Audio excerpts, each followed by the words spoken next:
Most people think getting rich feels loud. They imagine it arrives with some visible event. A huge paycheck, a sudden promotion, a home purchase that impresses the neighbors, a luxury car, a dramatic stock win, a photograph that makes other people feel slightly behind. That is how poor people imagine wealth. Real wealth is usually quieter than that. I have spent most of my life watching money move. I have watched families inherit it, waste it, multiply it, fear it, worship it, and misunderstand it.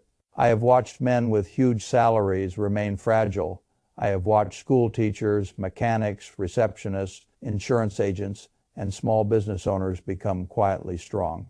And if you force me to describe the difference in one sentence, I would say this. The people who are really getting richer do not usually look rich first. They look calmer first. That is the signal. The world teaches people to watch the wrong markers. It teaches them to look at displays, bigger house, better kitchen, flashier vacation, more expensive watch, more public consumption. But public consumption is often just private pressure with better lighting. A person can look rich and be one bad month away from panic. A person can look ordinary and be steadily constructing a life that no longer scares easily. I prefer the second life, not because I dislike comfort. I like comfort very much. I simply know that the finest comfort money can buy is not visible.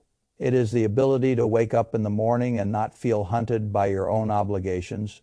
That is wealth in its early form. Most people miss it because the earliest signs do not flatter the ego. They do not produce applause. They do not give you something exciting to post or brag about. They alter your internal life first. They make you less frantic, less reactive, less jealous, less theatrical with money. And because those changes happen inside before they happen outside, people often think nothing important is occurring. Something very important is occurring. A life is hardening into strength. I once knew two men who earned almost exactly the same income for a stretch of years long enough to be revealing. Neither was poor, neither was rich. Both lived in the same city. Both had decent jobs, ordinary pressures, and the usual set of modern temptations constantly reaching for their attention. Let me call one of them Richard and the other Peter. Richard never looked like a financial success story in the way the culture likes to tell it. He drove an unremarkable car. His apartment was clean but not impressive. He did not always join the expensive weekend plans. He did not speak about money often. Peter, by contrast, looked more prosperous almost immediately. Better phone, better apartment, better social presence, better visible life. Ask the average person at age 30 which one looked richer, and they would likely choose Peter. Ask the same question 10 years later, and the answer changes. Not because Richard got lucky, because Richard started getting rich in ways that did not announce themselves at first. That is what I want to explain. The first sign you are quietly becoming wealthy is that your future has started to matter more to you than your current mood. This sounds abstract until you see how people actually behave with money. A person who is still poor in the deeper sense lives very close to emotion. He saves if he feels inspired. He spends if he feels deprived. He invests if the market is exciting. He stops if the market becomes ugly. He tells himself stories based on what feels tolerable this week. That is not a financial strategy. That is an emotional weather report. When someone starts getting richer, one of the earliest invisible changes is this. He becomes more willing to inconvenience the present in order to strengthen the future. He does not stop enjoying life. He simply stops negotiating every decision with his current appetite. Richard did this in small ways long before his account balance looked impressive. When he got paid, he moved money automatically before he saw it. He did not ask each month whether saving still felt like the right thing to do. The decision had already been made on behalf of his future self. That is one of the great marks of maturity. You remove repeated debate from things you already know are wise.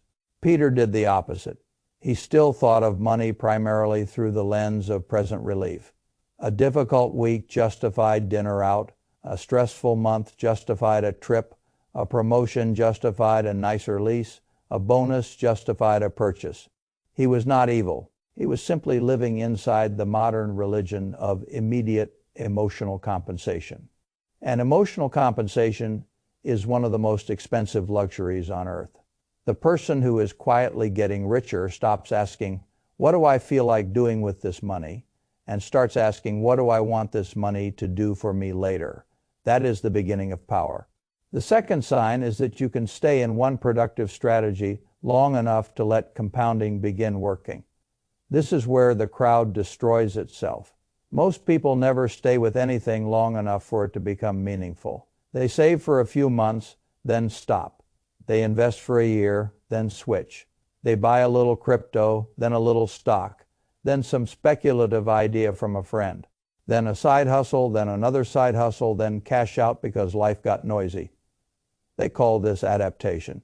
It is often just restless financial wandering. The market does not reward wandering very generously. Compounding requires repetition. It requires boring consistency. It requires that you keep planting into the same field long enough for roots to form before you begin judging the harvest. This is why I tell people to stop romanticizing cleverness and start respecting duration. Richard was not smarter than Peter in any theatrical way. He simply stayed, same index funds, same automatic contributions, same broad idea. Month after month, year after year, he did not need constant novelty because he understood the entire point was to let time help him. Peter was always looking for acceleration, the next opportunity, the next angle. The next thing that might beat the slow method that searched for speed is how many people remain slow forever. A great many fortunes are built not by superior prediction, but by superior staying power. If you can remain in a sensible process while other people keep interrupting themselves, you are already doing something 90% of the public will not do. That is a quiet sign of wealth in progress. The third sign is that you have built a buffer and stopped needing each paycheck to arrive as a rescue mission. I think this is one of the clearest dividing lines in the whole subject. A person living paycheck to paycheck is not merely dealing with a money problem. He is dealing with a psychological problem created by timing. Every bill matters more, every delay matters more, every mistake costs more attention. It is not just that the numbers are tight, the mind becomes tight. This is why the first meaningful emergency fund changes more than a spreadsheet. It changes the body. Richard eventually built a reserve that could carry several months of ordinary life without requiring miracles. Nothing dramatic happened on the day the account crossed that threshold. He did not throw a party. No one congratulated him. But his entire relationship to uncertainty changed. When his laptop died, he replaced it. When his car needed work, it was annoying, not destabilizing. When layoffs hit his company, he was concerned, but he was not instantly bargaining with panic. That is wealth, not the number alone, the change in reaction. Peter still had a savings account, technically. It was more a puddle than a reserve. Every interruption still reached directly into his nervous system. Car repair went on a credit card. Medical bill became a story. Broken appliance became a month. Long grievance. The lack of a buffer made life louder than it needed to be.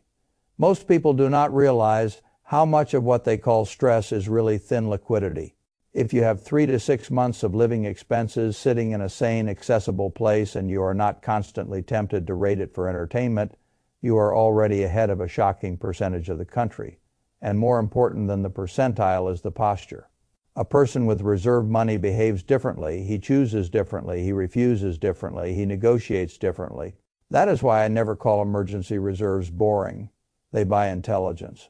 The fourth sign is that your income rises without your lifestyle instantly chasing it upward. This is one of the most important and least glamorous signs of wealth because it never looks exciting at first. It looks almost invisible. The person gets a raise, a promotion, more commissions, more consulting, or simply reaches a higher earning phase of life. The world expects an upgrade, bigger place, better car, better trips, better restaurant frequency, better visible life. And if the person is quietly becoming rich, something unusual happens. The lifestyle barely changes, or at least it changes much more slowly than the income. This is what I would call immunity to lifestyle inflation. The average person experiences income growth and immediately converts it into fixed cost growth. He says he is finally enjoying the fruits of his labor. Often he is only hardening dependency into a more expensive form. The money leaves faster, the obligations rise, and the new life soon feels normal. Anyway, that is the cruelty of lifestyle inflation. You keep the cost, you lose the thrill. Richard made more money over time, but he did something that very few people manage. He refused to let every increase rewrite the whole structure of his life. He upgraded a few things that truly mattered. He did not upgrade everything. A raise did not immediately become a more expensive lease. A bonus did not instantly become a vehicle purchase. He captured much of the increase and redirected it toward investments. This is how ordinary earners become extraordinary savers. Peter followed the opposite path. His income rose, so did his rent, then his car payment, then his vacations. Then the general expectation around what a person at his stage should now be doing. He felt more successful because the life around him looked upgraded, but the actual distance between what he earned and what he required remained thin. That is the real number, not salary spread. The person who is quietly getting richer begins caring more about spread than status. He begins asking, how much of my income is escaping my present life and becoming future strength? Once that question matters more than whether the neighbors can see the progress, the whole trajectory changes. The fifth sign is that comparison starts losing its grip on you. I do not think people understand how expensive comparison is. They think of it as an emotional issue. It is a financial issue too. Comparison changes spending, timing, ambition, and tolerance for ordinary steady progress. A person who is always measuring himself against somebody else's visible life will almost always overspend in some category.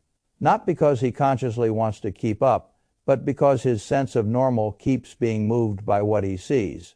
Social media has made this worse.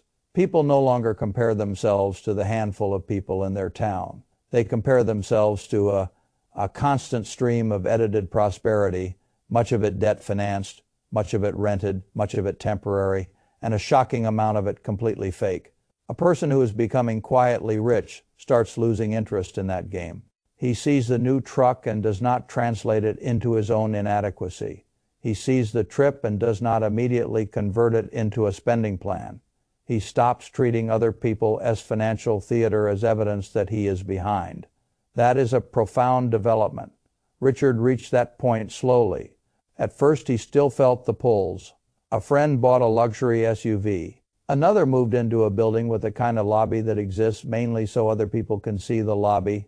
Another posted travel pictures with captions that sounded suspiciously like self-advertising. He felt the pull, but over time he began thinking a different thought. I hope they enjoy it. It does not change my path. That is one of the great wealth sentences. It does not change my path. Peter never developed that immunity. He lived too close to visible status. Every upgrade around him became a subtle accusation. Every visible purchase by someone else felt like evidence that maybe he was being too strict, too slow, too old-fashioned, too boring. That is how people get talked out of their own future without a single direct argument ever taking place. The person who is quietly becoming wealthy stops asking, what should I buy to look like I am doing well? And starts asking, what should I ignore so my life can keep getting stronger? That is not deprivation. That is sovereignty. The sixth sign is that money is no longer the loudest voice in your head all day. This is one of my favorite signals because it is internal, powerful, and almost impossible to fake. When a person is financially fragile, money is the narrator of everything. Lunch becomes arithmetic. Grocery shopping becomes anxiety. The gas tank becomes a debate. The next bill becomes a cloud. The amount of mental energy consumed by money is extraordinary. The strange thing is that the public often mistakes this hyper-attention for responsibility. It is not responsibility. It is often evidence that there is no system. A strong financial life eventually becomes quieter in the mind, not because money stops mattering, because the repetitive decisions have been systematized well enough that the mind is no longer forced to renegotiate them every day. Automatic contributions, automatic bill pay, emergency reserve already in place, investment rules already chosen, insurance handled, debt under control. Once those systems exist, the mind gets released from endless micro management. That release is a quiet form of wealth. Richard reached a stage where money stopped being the main character in every ordinary day. He still thought about it. He cared about it. He was not irresponsible. But it no longer dominated the mental space where his life was supposed to happen. He could think about family, projects, books, health, ideas, travel, work quality, and future plans without every thought getting interrupted by a bill. Peter, meanwhile, still talked about money constantly. The next side hustle, the next cashback trick, the next short-term deal, the next patch job. He was mentally trapped inside the management of money because he had not built money to manage itself. This is one of the great hidden benefits of boring financial systems. They give you your mind back. That is not a small thing of becoming sentimental. Let's put us in decisions in every area. The seventh sign is that you start valuing time more than visible busyness. This is where wealth becomes almost spiritual. Without becoming sentimental, most poor people chase money first because they have no choice. They sell hours, attention, energy, presence, weekends, and health because the immediate income is necessary. There is no romance in that. It is simply life under pressure. But as a person gets richer in the quiet way, something begins to shift. He no longer wants only more money. He wants more control over his hours. That change is profound because it means money has stopped being the goal and started becoming the lever. Richard did something very simple that revealed this shift. He hired someone to clean his apartment twice a month. It was not extravagant. It was not glamorous. It simply bought him time. Time with his children, time to think, time to work on something he cared about, time to rest without the low-grade guilt of an endless Saturday maintenance list. Poor people often spend money trying to look successful. Quietly rich people increasingly spend money trying to buy back life. That is a very different use of cash. The public often misunderstands this and accuses such people of becoming soft. That is another old confusion. There is a difference between wasteful convenience and strategic time recovery. If paying a modest amount removes low-value chores and gives back time that can be used for health, family, work quality, thinking, or actual rest, that is often an intelligent trade. Busy people are frequently admired in America. Time-rich people should be. A packed calendar is not proof of importance. It is often proof of poor design. When someone starts saying no more easily, leaving white space in the week, refusing meetings that do not matter, outsourcing low-value maintenance, and generally acting like time is the most expensive thing they own, I assume they are getting wealthier, whether or not the street can see it yet, because they have understood one of the deepest truths about money. Money is useful because it can buy a different experience of time.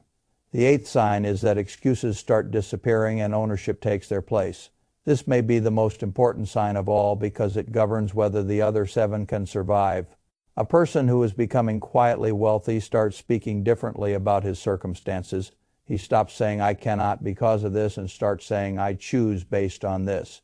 He stops blaming every external pressure for every weak result. He sees constraints, certainly, but he no longer uses constraints as permission to surrender. That distinction changes lives. I have seen two people with the same salary, the same city, the same rent pressure, and the same broad obstacles take utterly different financial paths, simply because one of them stayed in the language of excuses while the other moved into the language of ownership. Richard was not born on a money cloud. He lived in a high-cost city. His income was decent, not spectacular. He had all the ordinary complaints available to him. Rent was expensive. Taxes existed. Groceries cost too much. The economy was unfair in familiar ways. He could have spent a decade explaining why none of it was his fault. Instead, he asked a different question. What can I actually control here? He took a roommate for a while to keep housing sane. He biked when that saved money and improved health. He meal prepped. He set transfers. He delayed visible upgrades. He chose intentionally rather than emotionally. None of that made him a hero. It made him effective. Peter also had every complaint available. The difference was that he treated them as the whole story. He was not wrong about the obstacles. He was wrong about their meaning. He used them to excuse passivity. He said, "Rent is impossible here. Student loans make saving pointless. Everyone deserves some enjoyment. Nothing changes until I make much more." That language feels relieving in the short run. It is poison in the long run. because it removes agency. The person who is quietly getting richer starts noticing something embarrassing and useful. A lot of the things he once called circumstances were really choices with prettier names. Not all, but enough. That realization is painful because it takes away the soft cushion of blame. It is also liberating because the moment you reclaim authorship, you reclaim leverage. Money works differently for people who feel like authors. They stop waiting for perfect conditions. They stop waiting to feel ready. They stop needing a better economy before they behave better. They use what exists. And over a decade, that difference is enormous. Now, if you step back from these 8 signals, a pattern appears. None of them are loud. None of them require a luxury lifestyle. None of them demand a viral side hustle or a lucky crypto trade or a salary so huge it excuses bad habits. They are not signals of wealth display. They are signals of wealth formation. That is what the public keeps missing. The wealthy life is built long before it looks wealthy. It is built in what you automate, what you ignore, what you stop envying, what you stop explaining away, what you are willing to repeat, and what you are no longer willing to let rent space in your mind. I have always thought that the best financial changes are the ones that first alter your psychology and only later alter your visible life. Because once the psychology shifts, the visible life eventually has no choice but to follow. But if you chase the visible life first, the psychology often remains weak and you become one more person using money to impersonate strength. That is not wealth, that is costume. Real wealth is quieter than costume. It is the emergency fund you do not talk about. It is the paycheck increase that did not turn into a lease increase. It is the boring monthly transfer that kept happening through bull markets and bear markets and ordinary months where the account felt too small to be exciting. It is the ability to see someone else spend wildly without translating that into a criticism of your own pace. It is the freedom from needing money to solve your mood every Friday. It is the decision to buy back time instead of buying more evidence for strangers. It is the shift from explanation to ownership. If you see these changes in your life, even 2 or 3 of them, you should take them more seriously than the culture will. The culture only recognizes wealth late. Once it becomes visible and photographable, by then the real work has already happened.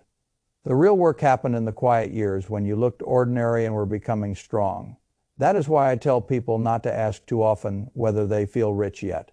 That is the wrong question. Ask instead whether life is becoming less fragile. Ask whether your mind is less crowded. Ask whether your spending is more intentional.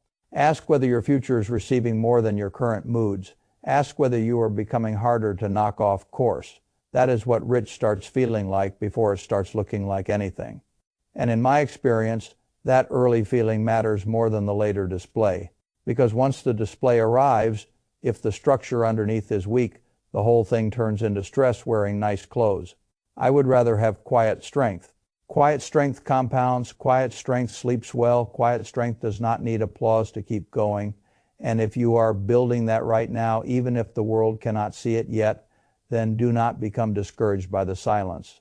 Silence is often where the best wealth is made.